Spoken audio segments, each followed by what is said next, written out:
Hello and welcome to this first Improve Your Chess video. And today I'm just going to go over some mistakes to avoid. So this is a game that I played against one of my good friends where I had the white pieces and I'm playing against John with the black pieces. And we see here a mistake was made earlier in the game.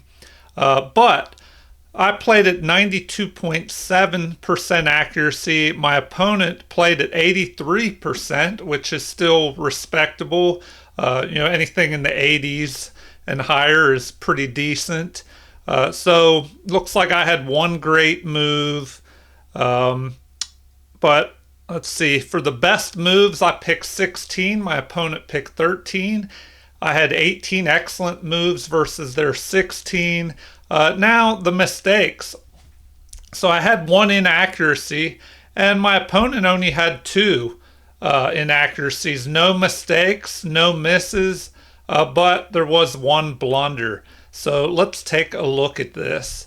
If we turn on the analysis, the game began with d4 and knight to f6. So a good opening response by my opponent here, controlling squares in the center, developing a piece. So I developed my knight, and I was going for a Jabava London setup, but my opponent plays e6 here, which is still a book move, not a bad move. It allows this bishop to develop, and black will be ready to castle. But because the center was not, because d5 wasn't played and there's not a fight for the center, this allows me to develop both pawns in the center here. And now the computer would like d5 to be played to fight for the center. But my opponent develops another knight here, which is still not bad. You want to develop your pieces as quick as you can in the opening. So let's, excuse me, let's continue here and take a look at some of the mistakes that ended up being made. All right. So here's an inaccuracy by me. I was trying to get, a similar to the Jabava London where you develop the knight to c3, the pawn on d4, and the bishop to f4. But this was an inaccuracy. White is still ahead here. But the computer preferred, instead of this bishop move, for me to just push forward here, gaining space in the center, attacking the knight and the pawn at the same time. All right, so I didn't do that. I developed my bishop. And what does my opponent do? Well, he makes a mistake here, and it's pretty instructive if we take a look at this mistake. Bishop to d6. Okay, why would my opponent play this move? Well, one, it does, get the bishop out of the way so black can castle kingside. So that's good. And it attacks a piece of mine that is unprotected. So that's not so bad. But the downside, why is this a blunder and a mistake, and how can this be avoided?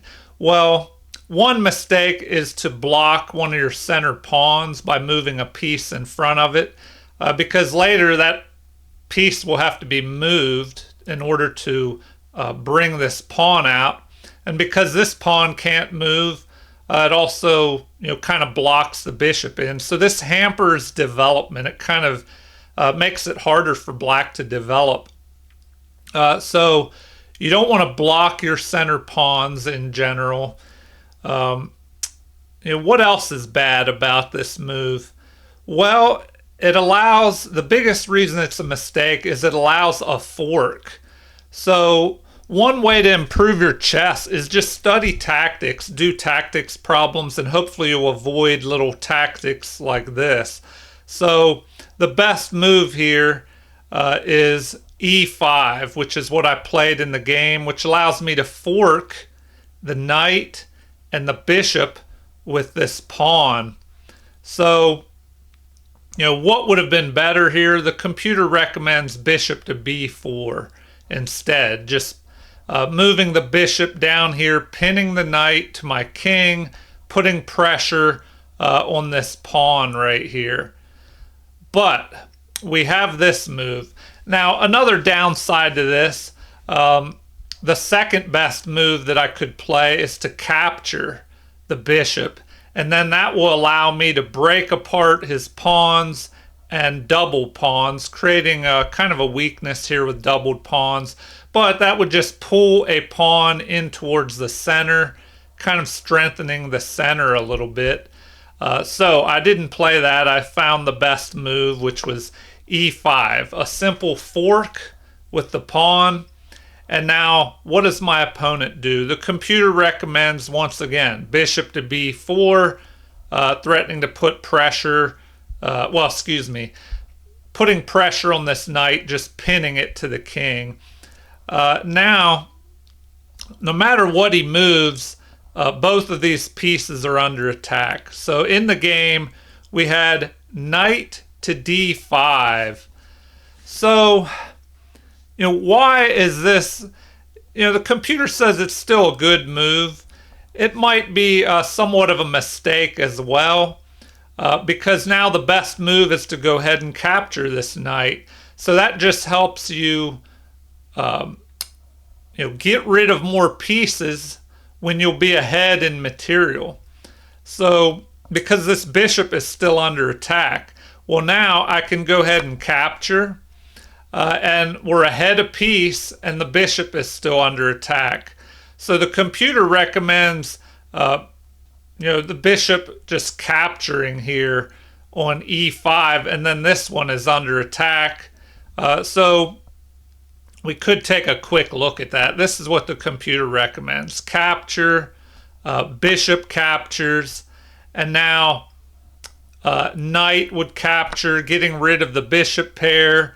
So we recapture and then capture here. And after all the dust settles and everything clears up on the board, white is just ahead here by a knight for a pawn in this position.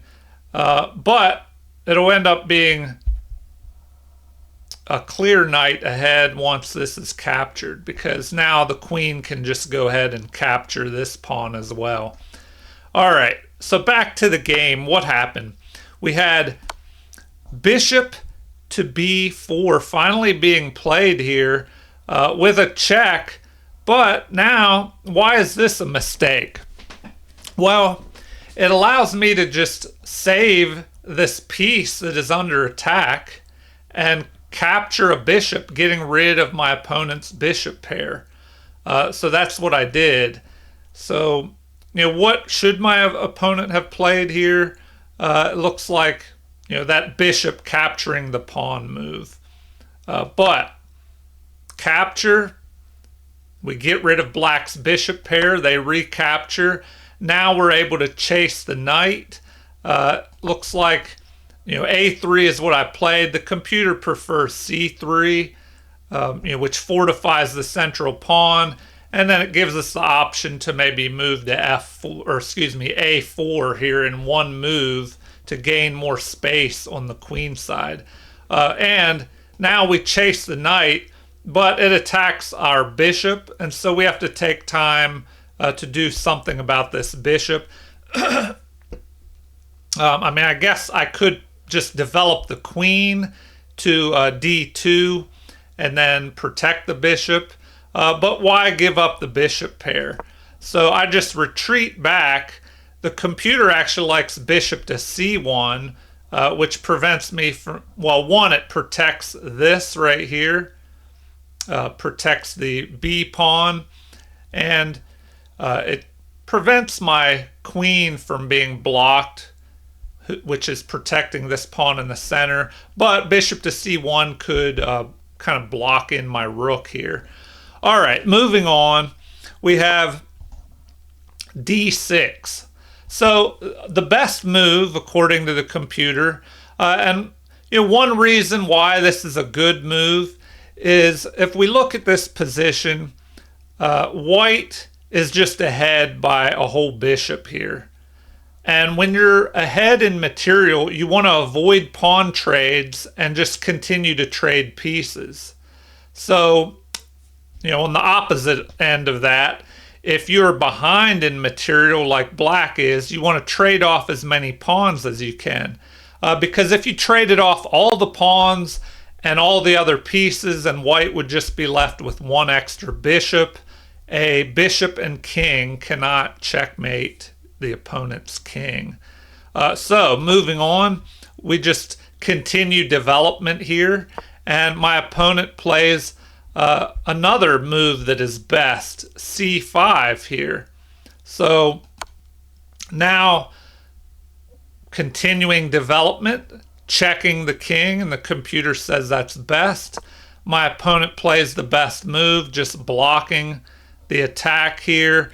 But now we're going to be able to just exchange off more material. Now, at the moment, I just ignore this. The computer said I should have just immediately captured here. But I thought, well, I'll just develop another piece.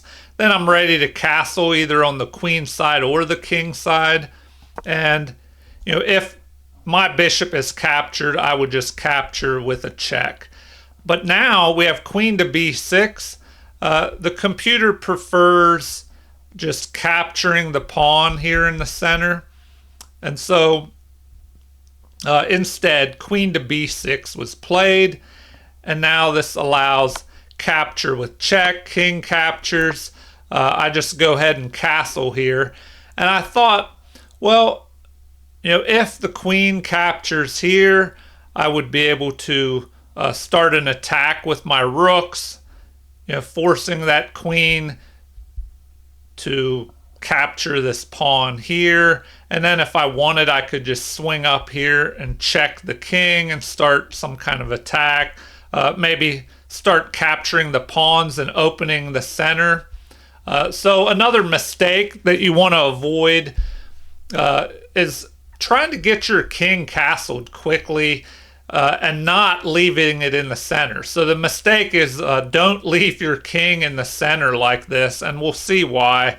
So the game continues with this move. So another mistake to avoid when you're behind in material, avoid trades. You want to keep as many pieces as you can. When you're behind, you want to try and trade off the pawns. So a better move would have been just to capture. Start capturing these pawns in the center and getting rid of as many pawns as you can. But now this move is a mistake. The computer recommends that I attack the knight here, but I'm ahead in material and I just wanted to trade down. So I'm able to capture, and another mistake by moving his queen to a6. Once he recaptures, it doubles his pawns here. So now he has these doubled, isolated pawns, which will be targets for the rest of the game. And they're easy to attack, these pawns blocking each other. And so the game continues with capture. I start trying to open the center up a little bit.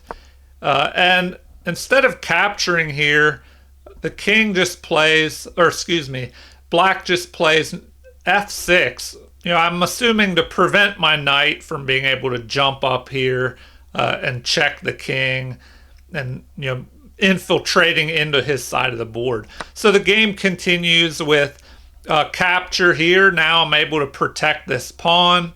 And so my opponent moves down to attack the pawn. And it looks like the best move here would be just b4 to just go ahead and protect the pawn. What did I play?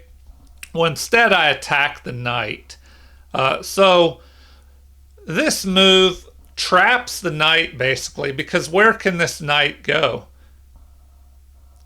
Anywhere the knight goes, it will be picked off either by a pawn or this bishop. So something to watch out for is to make sure that you don't have a piece that can be trapped. So another mistake to avoid letting your pieces get trapped.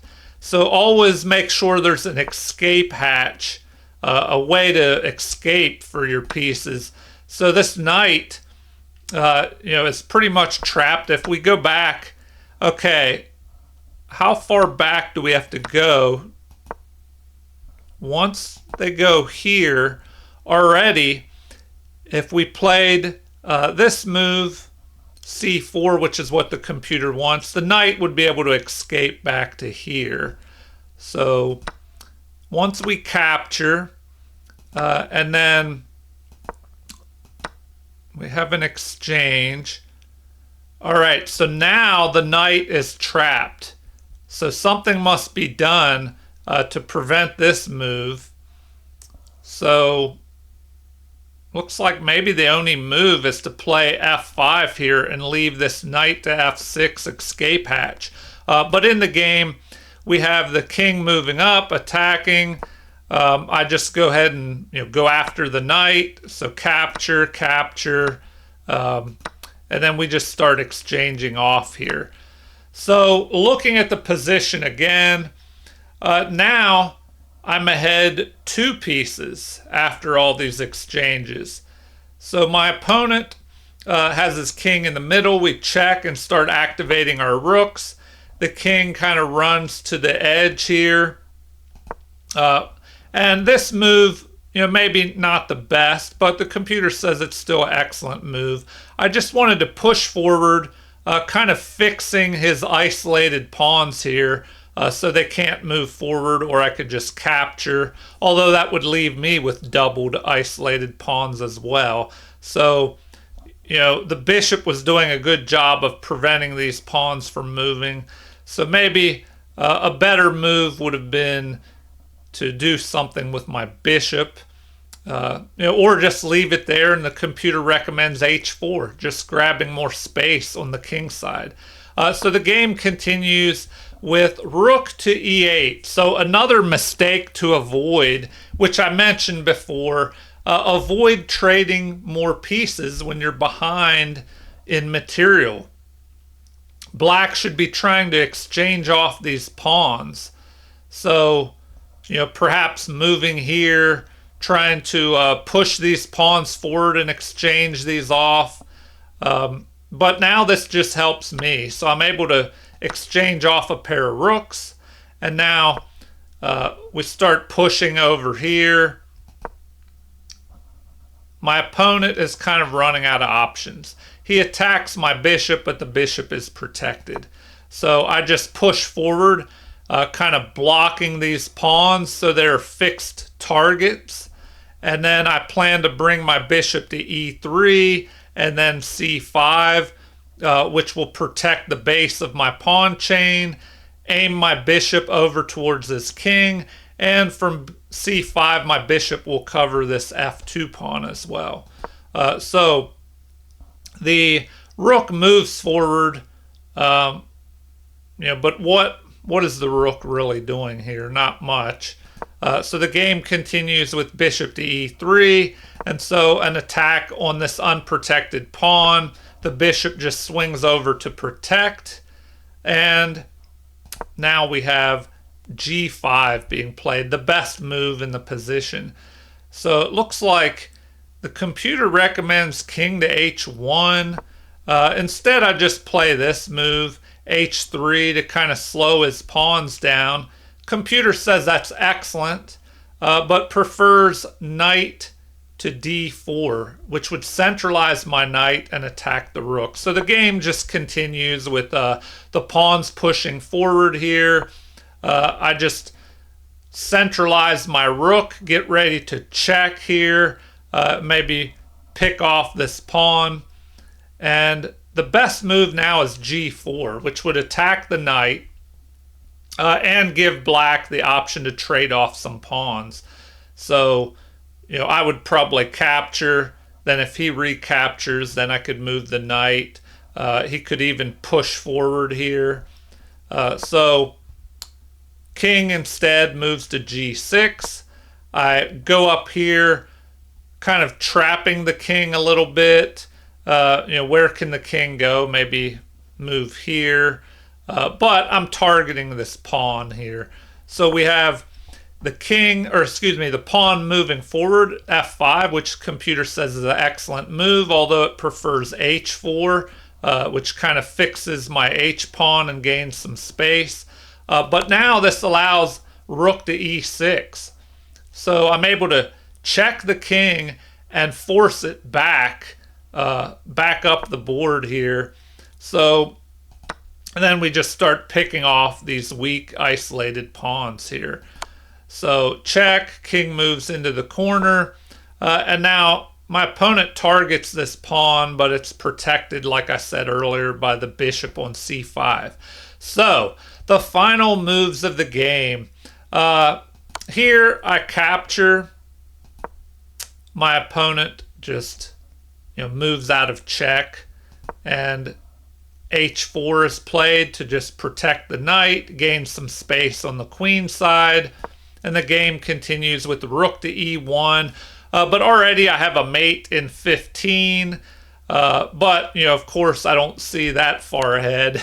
So we have a check here, start attacking the king, and king to g8 is an inaccuracy. It would have been better to move to f8, kind of towards the center. So now I'm able to capture. The king is trapped here, and the game continued with this inaccuracy here, which allows a mate in 2. It would have been better to run towards the center, but that still would have led to a mate in 8. Black is just in trouble. So the game ended with check, and wherever the king moves here, it will be a mate in 1. And my opponent moved f8, and we have a mate here. So that's how the game ended. So what mistakes can you avoid? What did we learn here? Well, if we go back and look at this move here, this was the biggest mistake, allowing a fork of the bishop and the knight with this pawn to e5 move. This could have been avoided. One, even if I'm not able to fork these pieces, this isn't the best move because one, it blocks in your own pawn in the center. It could allow me to capture and double your pawns. So it kind of breaks your pawn structure up a little bit, even though, if I do that, it pulls this less valuable pawn into the center. But it allows the fork of the knight and the bishop. So always keep an eye out for little tactics like that. That is definitely a mistake to avoid. So after this fork, something else to watch out for is it's understandable when you're under attack to try and counterattack, but this wasn't the best move. It looks like the best thing to do is to get one of your pieces out of the attack. So they recommend that, which is a counterattack, but it removes one of those pieces that's being attacked. So of course I would go ahead and capture here. Queen captures, and then we would have the bishop under attack and this pawn under attack by 2 pieces. So I would pretty much kind of be forced to go here to help protect this. And my opponent could go ahead and capture the knight and double my pawns up, leave me with an isolated pawn. But you wouldn't want to do that if you're behind in material. Like I said, when you're behind in material, you want to trade pawns. So that is why the computer recommends this e5 move. And, I guess I could go up here and attack the knight, but recommended is this. And now bishop captures, pawn captures, and let's see here, knight captures. So, here I would still be ahead, but it would be +2 instead of a full piece and then later 2 full pieces. So, just remember, watch out for these forks and other tactics, even if it's a tricky little pawn fork here, which, once you see those a few times, you should be able to avoid them or remember to look out for little pawn forks like that.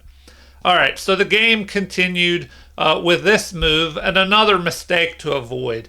Like I said, if you're behind in material, which my opponent is not behind yet, but he is about to end up being behind, don't trade off more material. So this move just allows me to go ahead and capture, and the bishop is still under attack and would have to move here. And my opponent here makes another mistake to avoid. Don't give up your bishop pair unless you have a good reason. So this allows me to capture, giving up the bishop pair. And now once my opponent captures, something else to look out for, try to avoid giving your opponent the initiative by letting them chase your pieces. Now here, my opponent is able to return the favor by attacking my bishop, although I could go here and protect and develop a piece at the same time. But like I said, normally you don't want to give up your bishop pair unless you have a good reason. So I just retreat back. The computer actually wanted me to retreat back even further. But then the game continued with, finally, my opponent avoiding the mistake of trading off more material and trying to trade off some pawns here. So some good play here by my opponent where he starts attacking these pawns. But, here, this allows me to trade off more material. We have a block. I should have just captured right away. But anyway, I'm not going to go over the whole game again. I hope you enjoyed this video. Please like and subscribe if you haven't already. Feel free to leave any comments. Let me know what you're doing to improve your chess, or if there is anything else you would like to see in future videos. So thank you for watching and have a super chess day.